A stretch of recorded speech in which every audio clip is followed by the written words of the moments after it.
قوة إلا بالله العلي العظيم.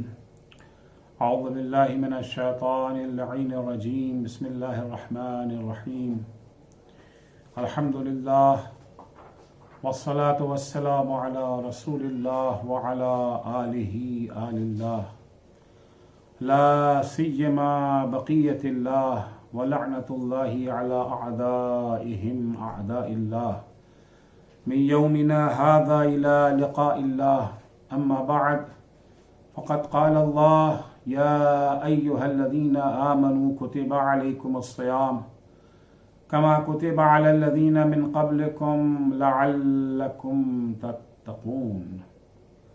عزیزان گرامی، یہ اللہ جل شانہ کا احسان ہے کہ اس نے ہم بندوں کو روزے جیسی نعمت عطا کی، ایک ایسی عبادت جس کی نسبت پروردگار نے خود اپنی طرف دی ہے اور جس کی جزا پروردگار نے خود اپنے کو قرار دیا ہے۔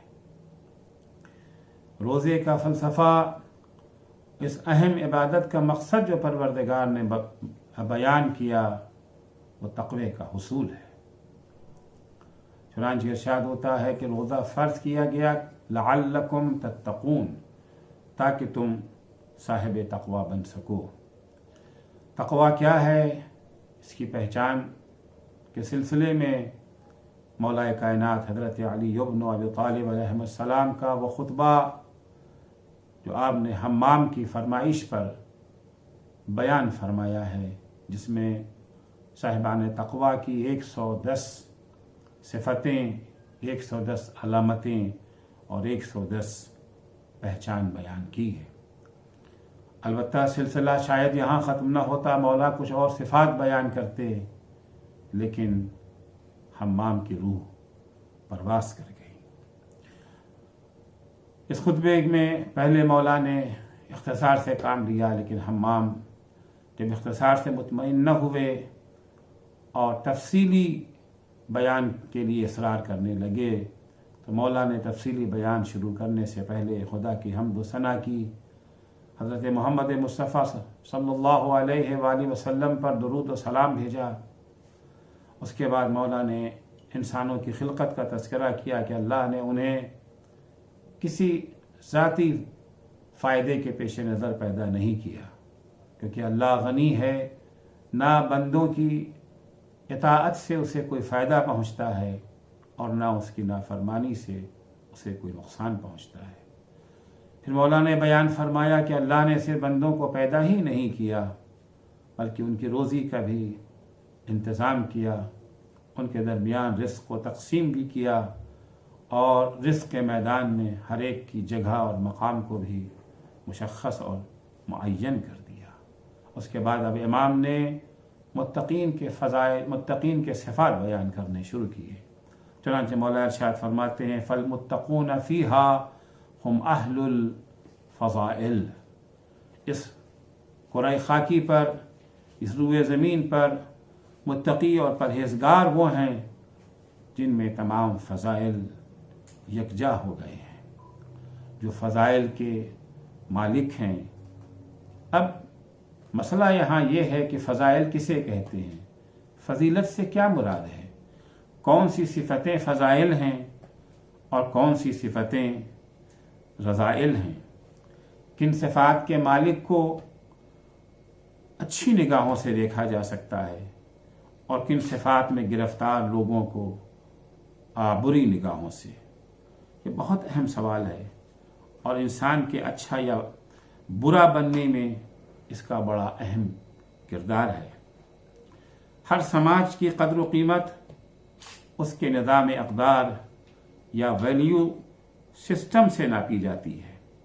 اگر اس سسٹم کی بنیاد اخلاقی فضائل پر استوار ہو تو سماج ہمیشہ اخلاقی فضائل کا پابند ہوگا، اور اگر کسی سماج کا سسٹم اخلاقی برائیوں پر کھڑا ہو تو یقیناً وہ سماج بے قدر و قیمت اور فنا پذیر ہوگا، وہ سماج نابودی کی کگار پہ کھڑا ہوگا۔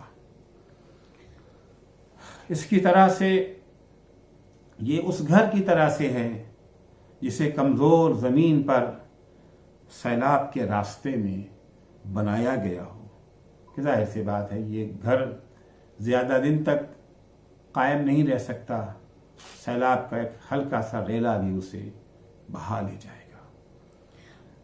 انسان فطری طور سے ہمیشہ یہی چاہتا رہا ہے، کل بھی اور آج بھی اس کی خواہش یہی ہے کہ اسے سماج میں قدر و قیمت حاصل ہو۔ آپ کو سماج میں ایک بھی ایسا شخص نہیں ملے گا جو اپنے کو سماج میں بے وقعت اور ذلیل سمجھے جانے کا خواہش مند ہو، لیکن اہم یہ ہے کہ سماج کا ویلیو سسٹم کیا ہے، کن چیزوں کو عزت اور کن چیزوں کو ذلت کا سبب سمجھا جاتا ہے۔ جن چیزوں کو عزت کا معیار سمجھا جائے گا، انسان اسی کے مطابق خود کو ڈھالنے کی کوشش کرے گا۔ جس سماج میں دولت و ثروت کو عزت کا معیار اور دولت مندوں کا احترام کیا جاتا ہو، جس سماج میں غریب متقی و پرہیزگار کو بھی بدکار دولت مندوں کے احترام میں کھڑا ہونا پڑتا ہو، یقیناً اس کا نتیجہ الہی فطرت سے انحراف، رشوت خوری، چوری، دھوکہ، فریب، مکاری وغیرہ کے سوا کچھ نہ ہوگا۔ اگر گیہوں بوئیں گے تو گیہوں ہی کاٹیں گے، جو بوئیں گے تو جو ہی کاٹیں گے، پھول بوئیں گے تو پھول کھلیں گے، اگر کانٹے بوئیں گے تو کانٹے ہی اگیں گے۔ دیکھیے آج دنیا میں پیسے کی خاطر کیسے کیسے بھیانک جرائم رونما ہو رہے ہیں۔ ڈیموکریسی اور انسانی حقوق کی آڑ میں لاکھوں بے گناہوں کو موت کی نیند سلا دیا گیا، کروڑوں بچوں کو یتیم بنا دیا گیا، کتنی ہی ماؤں کی مانگ بھی اجڑ گئی اور کوکھ بھی۔ دنیا کی دولت پر قبضہ کرنے اور اپنا اقتدار وسیع کرنے کی غرض سے کتنا گندا کھیل کھیلا جا رہا ہے۔ تازہ مثال کورونا کی ہے۔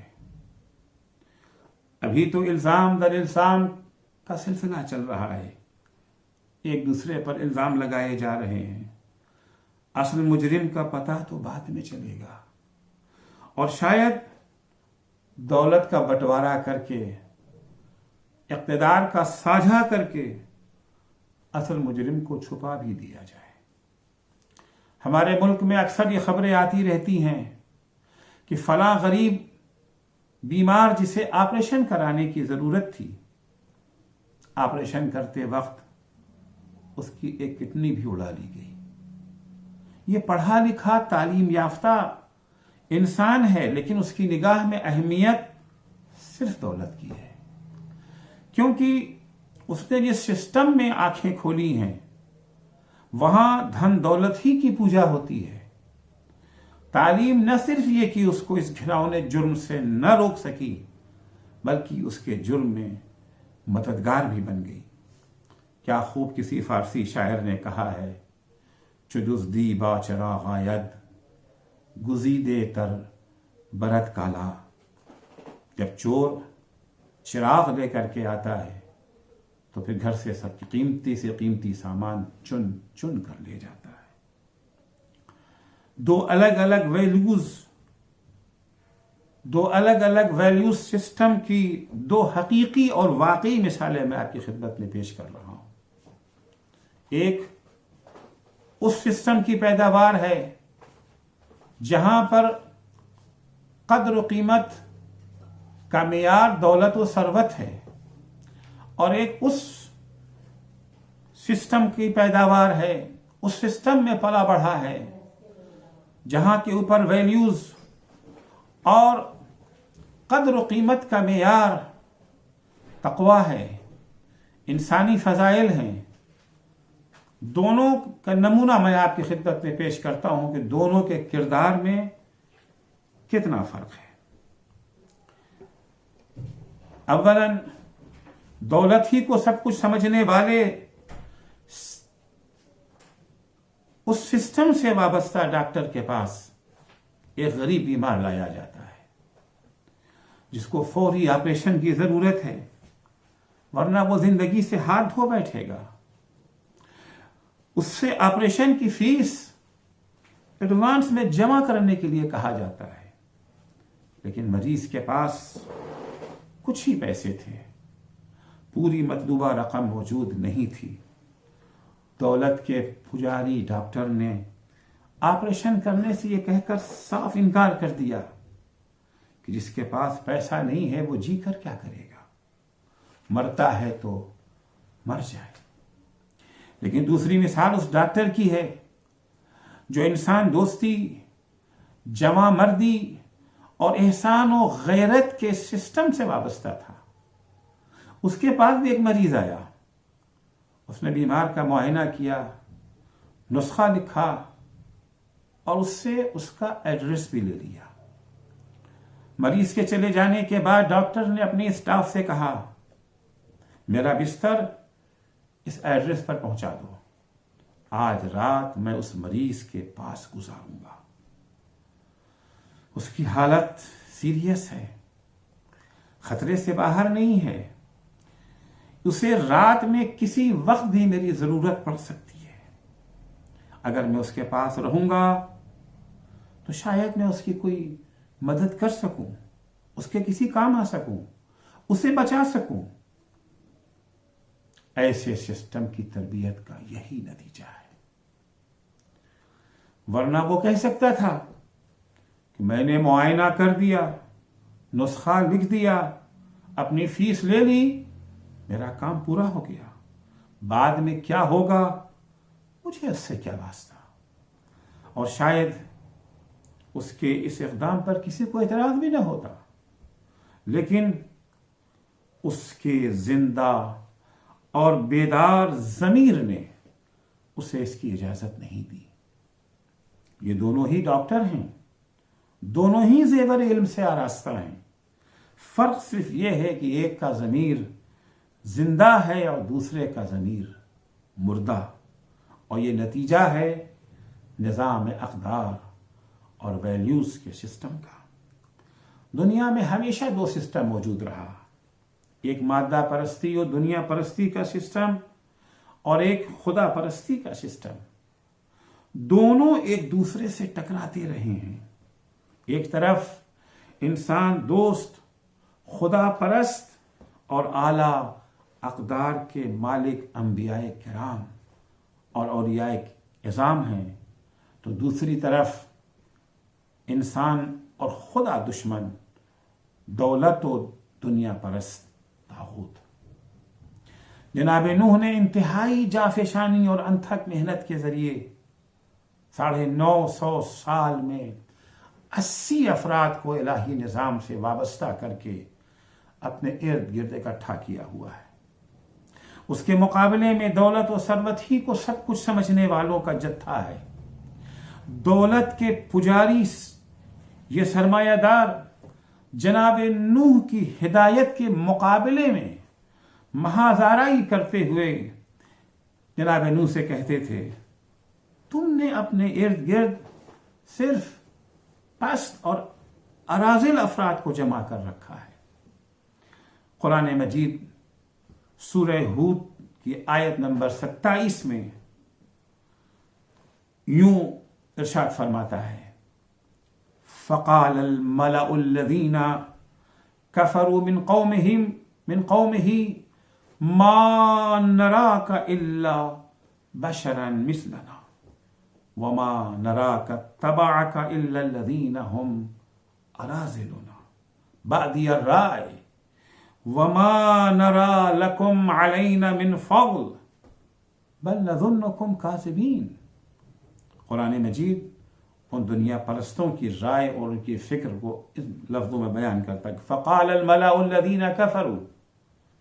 وہ سرمایہ دار دولت کے پجاری جنہوں نے کفر اختیار کر رکھا تھا جناب نوح کی قوم میں سے، انہوں نے کہا ہم تمہیں اپنا ہی جیسا کہ انسان سمجھتے ہیں، تم نبی نہیں ہو، اس لیے کہ تمہارے پیروکاروں میں صرف پست اور اوباش قسم کے افراد پائے جاتے ہیں،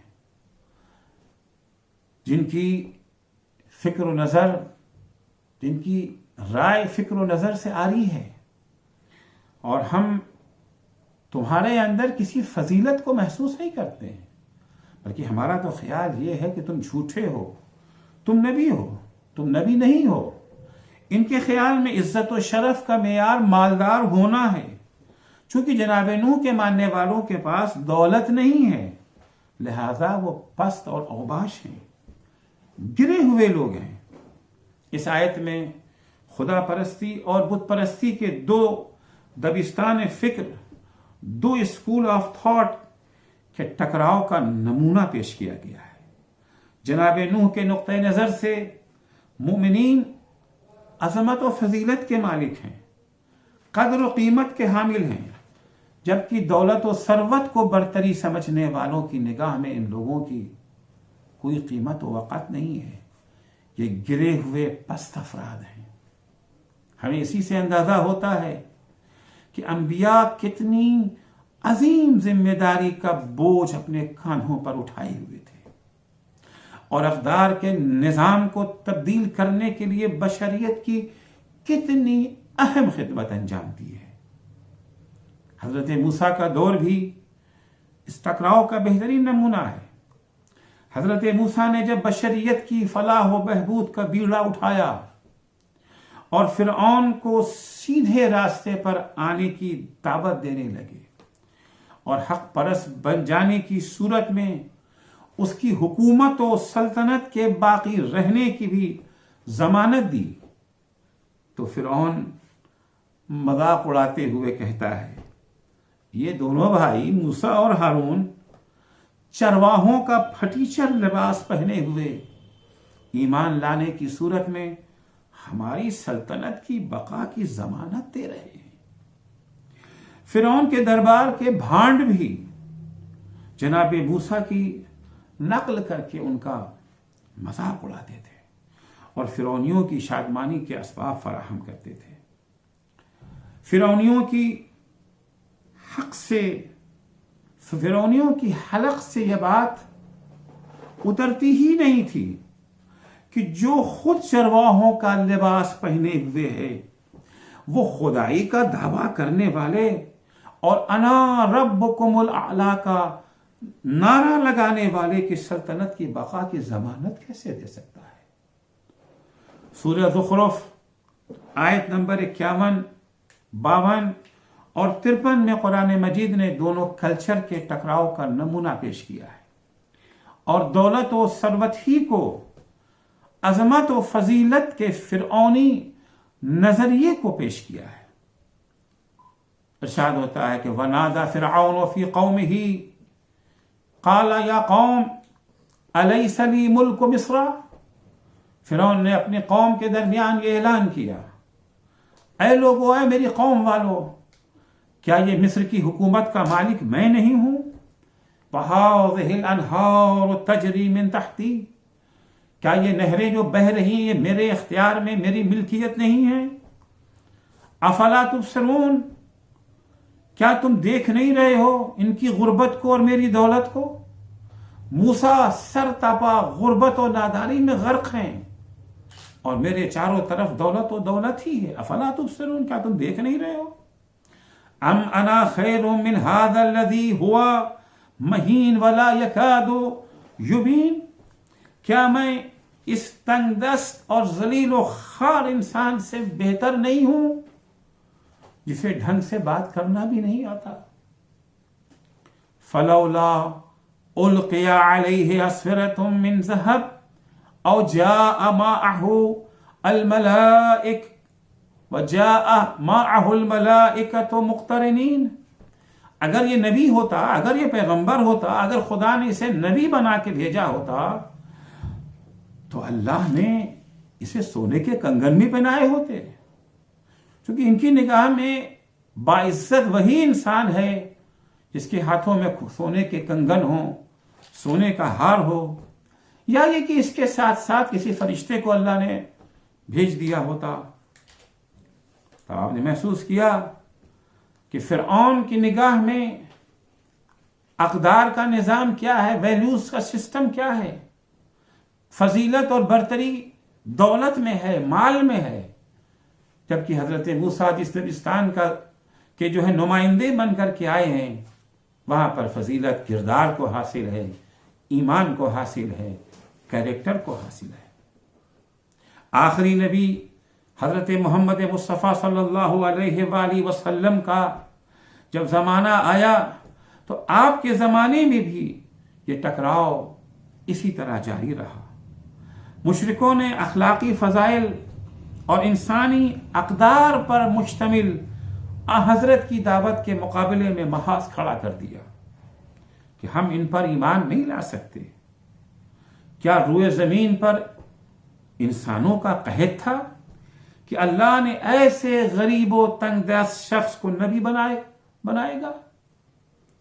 اللہ اگر نبی بناتا تو ایک سے ایک دولت مند، ایک سے ایک پیسے والے ہیں، کسی دولت مند کو، کسی پیسے والے کو، کسی جاگیردار کو اللہ نبی بنا کے بھیجتا، نہ کہ ایک تنگ دست غریب انسان کو.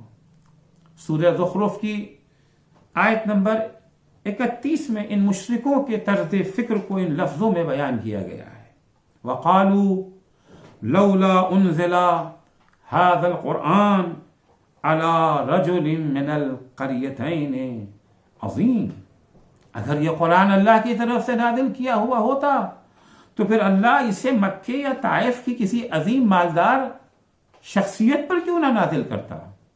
ایک یتیم اور غریب کے اوپر تو قرآن کو نازل نہیں کرے گا، کیونکہ ان کے ہاں فضیلت کا معیار کیا ہے؟ دولت ہے. انہیں کردار اور تقوی اور ایمان سے کوئی لگاؤ، کوئی واسطہ نہیں ہے. ان کے خیال میں نبی بننے کے لائق وہی شخص ہے جو دولت مند ہو، کیونکہ نبوت بہت بڑا منصب ہے اور ان کے نزدیک بڑائی کا معیار دولت و ثروت ہے. لہذا حضرت محمد کا دعویٰ ان کی نگاہ میں غلط ہے، کیونکہ ان کے پاس دولت نہیں ہے. جاہلی عرب کے ویلیوز سسٹم کی پیداوار ابو سفیان جیسے افراد تھے، اور اسلام کے نظام اقدار کی دین سلمان و ابو ذر جیسے افراد ہیں. اسلام سے پہلے کے سسٹم میں ولید بن مغیرہ اور ابو سفیان جیسے افراد محترم و معزز مانے جاتے تھے، جبکہ اسلامی انقلاب کے آنے کے بعد اس قسم کے افراد کا کوئی احترام نہ تھا، بلکہ عبادت گزاروں اور پرہیزگاروں کو عزت و وقار کی نگاہوں سے دیکھا جاتا تھا. دولت مندوں نے بارہا پیغمبر کو یہ پیغام دیا کہ اگر آپ اصحاب صفہ جیسے غریب افراد کو اپنے پاس سے ہٹا دیں تو ہم آپ کا ساتھ دینے کو تیار ہیں. اصحاب صفہ سے مراد وہ افراد ہیں جو مدینے سے باہر دوسرے علاقوں سے پیغمبر کے پاس آئے تھے اور آپ کے ہاتھوں پر ایمان لائے تھے. نہ ان کے پاس مال و دولت تھی، نہ ان کے پاس کنبہ اور خاندان تھا، نہ ان کے پاس کوئی بزنس اور کاروبار تھا، سر چھپانے کے لیے چھت بھی نہ تھی. پیغمبر نے ان بے کسوں کو مسجد ہی میں ٹھہرنے کی اجازت دے دی تھی، پر کچھ عرصے کے بعد حکم آ گیا کہ مسجد جائے سکونت نہیں ہے، چاہے عبادت ہے. تو پیغمبر نے مسجد ہی کے باہر چبوترا بنا کر کے اس پر چھپر ڈال دیا تھا جہاں یہ لوگ رہا کرتے تھے. انہیں کو اصحاب صفہ کہا جاتا تھا. دولت مند افراد، مالدار افراد آتے تھے، پیغام دیتے تھے کہ ہم آپ پر ایمان لانے کو تیار ہیں، ہم آپ کا ساتھ دینے کو تیار ہیں، لیکن ان غریبوں اور ناداروں کو اپنے سے دور کیجیے. چونکہ ان کے خیال میں عزت کا معیار دولت تھا. وہ چاہتے تھے کہ پیغمبر کے چاروں طرف عزت دار لوگ رہیں، باوقار لوگ رہیں، اور عزت و وقار کی علامت دولت و ثروت ہے. لیکن پیغمبر ان کی یہ تجویز ماننے کو تیار نہیں ہوئے، اور اللہ جل شانہ نے بھی آیت نازل کر کے انہی پھٹے پرانے کپڑے پہنے ہوئے فاقہ کش مومنوں کے ساتھ پیغمبر اکرم کو ثابت قدم رہنے کا صریحی حکم دے دیا۔ سورہ کہف کی آیت نمبر 28 میں ارشاد ہوتا ہے وَاصْبِرْ نَفْسَكَ مَعَ الَّذِينَ يَدْعُونَ رَبَّهُمْ بِالْغَدَاوَةِ وَالْعَشِيِّ، اے میرے حبیب آپ انہی لوگوں کے ساتھ ثابت قدم رہیں جو اپنے پروردگار کی صبح شام عبادت کرتے ہیں۔ یریدون وجہہ،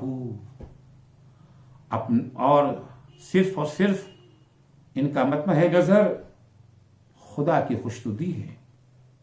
اگرچہ ان کے پاس دولت و ثروت نہیں ہے، لیکن ان کے دل عشق خدا سے مالا مال ہیں۔ لا تعد عیناک عنہم ترید زینت الحیات الدنیا، اے میرے حبیب خبردار اپنی نگاہیں ان لوگوں سے نہ ہٹائیے گا، ان لوگوں کے لیے جن کی نگاہ میں یہ دنیا کی چمک دمک ہی سب کچھ ہے۔ ولا تطع من اغفلنا قلبہ عن ذکرنا، اور ان لوگوں کی پیروی مت کیجیے، ان کے ساتھ مت جائیے جن کے دلوں کو ہم نے اپنی یاد سے بیگانہ بنا دیا ہے۔ واتبع ہواہ، جو لوگ اپنی خواہشوں کے غلام ہیں۔ وکان امرہ فرطا، اور جن کا معاملہ افراط کا معاملہ ہے، جو افراط کے شکار ہیں۔ پیغمبر نے اصحاب صفہ سے جو مالداروں کی یہ تجویز سن کر پریشان ہو گئے تھے، جب ان کے کانوں میں یہ خبر ملی کہ کچھ مالدار افراد آئے ہیں جو پیغمبر کے سامنے تجویز رکھ رہے ہیں کہ اگر آپ ان کو ہٹا دیں، اگر آپ ان سے کنارہ کشی اختیار کر لیں تو ہم آپ پر ایمان لانے کو تیار ہیں، آپ کے ساتھ ہونے کو تیار ہیں۔ جب یہ خبر ان بیچارے اصحاب صفہ کے کانوں میں پہنچی تو ظاہر سی بات ہے وہ پریشان ہو گئے تھے، لیکن پیغمبر آیت کے نازل ہونے کے بعد ان کے پاس جاتے ہیں اور ان سے فرماتے ہیں معکم المحیا ومعکم الممات، جینا اور مرنا تمہارے ساتھ ہے، ہم تمہارا کبھی بھی ساتھ چھوڑنے والے نہیں ہیں۔ امیر المومنین علیہ السلام نے اس دو طرز فکر پر بڑی تفصیل سے روشنی ڈالی ہے، لیکن وقت نہ ہونے کے باعث اسے پیش نہیں کر سکتا۔ خطبہ قاصعہ جو مولا کائنات کا سب سے تفصیلی خطبہ ہے، اس خطبے میں اس کے سلسلے میں تفصیلی بیان موجود ہے۔ دونوں طرز فکر کی جنگ آج بھی جاری ہے۔ آج بھی کچھ افراد ہیں، البتہ جن کی اکثریت ہے، جو دولت ہی کو سب کچھ سمجھتے ہیں۔